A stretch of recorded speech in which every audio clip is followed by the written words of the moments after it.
కాళ్ళు curry prepare చేసుకుందాం. ఆ కాళ్ళు అంటే ఎవరి కాళ్ళు అనుకోబోతారండి బాబు, మేక కాళ్ళు.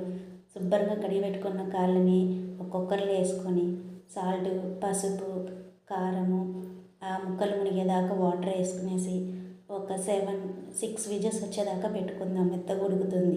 ఈ గ్యాప్లో మనము అన్నీ రెడీ చేసి పెట్టుకుందాం. ఎర్రగడ్డ, టమాటా, అల్లం పేస్టు, కారం, సాల్ట్, ధనియాల పొడి, గరం మసాలా. ఈ లోపల మనకు ఉడికిపోయింది. ఇంకో గిన్నె పెట్టుకొని ఆయిల్ వేసుకొని ఆనియన్స్ వేసుకొని ఆనియన్స్ కూడా కలర్ మారేదాకా వేపుకొని అందులో టమాటా కూడా మెత్తగా మగ్గినాక అల్లం పేస్ట్ పచ్చి వాసన పోయేదాకా ఉన్నిచ్చాక ఇంత మనం పెట్టుకున్న మసాలాలన్నీ వేసుకొని బాగా వేపుకునేవాళ్ళు. ఇప్పుడు రెడీ అయిపోయిన ఉడికించుకునేది ఉంది కదా, ఆ మిశ్రమం కూడా ఇందులో వేసుకొని బాగా కలబెట్టుకునేసి ఒక పొంగు ఉడికినాక కొత్తిమీర జల్లుకొని దింపుకుంటే టేస్టీ మన మటన్ కర్రీ రెడీ అయిపోతుంది. కాళ్ళు నచ్చితే